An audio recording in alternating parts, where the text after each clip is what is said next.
Hero Alam গিয়ে দেখে তার বউ আরেকজনের সাথে সিনেমা শুরু করে দিছে। এই দিক দিয়ে ওই ছেলেটাও বলল হিরো আলম ইতির সাথে যে সিনেমাটা করছে ওইটার ট্রেলারও আমার কাছে আছে। ইতির লগে যে হ্যাঁ করছে ঠিক আছে, সবকিছু এগুলো আছে আমার কাছে। রিয়ামণি হঠাৎ খেপা গেল, হিরো আলম তার বাসায় আইছে কেন? পরকিয়া তো স্ক্রিপ্ট মতোই চলতেছিল, উনি আইসা সব শুটিং নষ্ট কইরা দিল।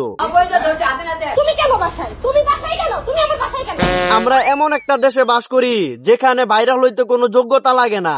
চুরি কইরা হোক, ডাকাতি কইরা হোক, আর পরকিয়া কইরাই হোক, মোট কথা ভাইরাল হইতে হইব। কথা কি ক্লিয়ার না ভেজাল আছে?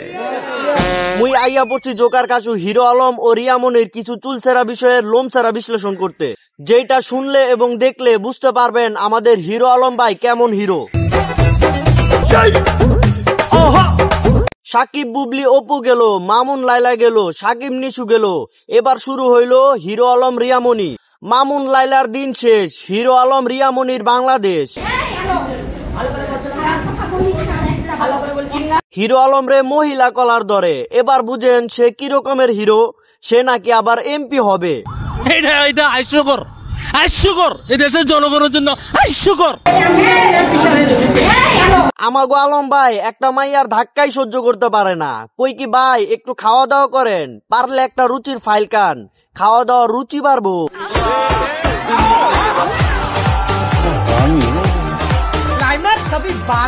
যাই হোক, আলম ভাইরে তো আপনারা চিনেনি, উনি একটা কমেডির ডিব্বা, উনার কথা বাদই দিলাম। আজকে রোস্ট হবে রিয়ামনিকে নিয়ে। হিরো আপনারা সবাই তো জানেন হিরো আলম আমাকে তালাক দিছে না মিডিয়া ডেকে, কেন আমার কাছে দেখেন। সৎ পথে করিও ভ্রমণ, যদিও হয় দেরি, অসৎ নারীকে করোনা বিয়ে, যদিও হয় পরি।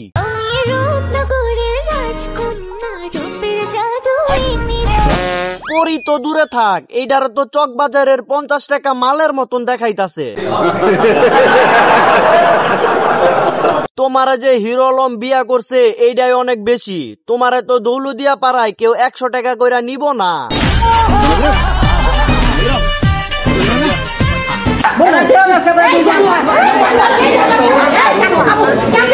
কথায় আছে না, কয়লা ধুইলে ময়লা যায় না। এইটা তো বারের মাল, এটা তো হোটেলের মাল, এর কাছ থেকে ভালো আচরণ আশা করা যায় না।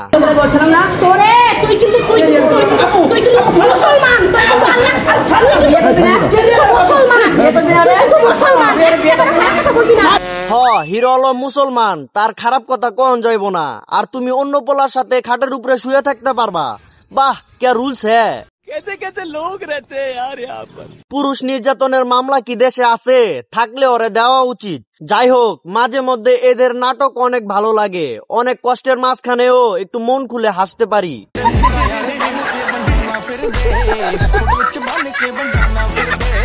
खत्म, bye bye, tata, goodbye, गया।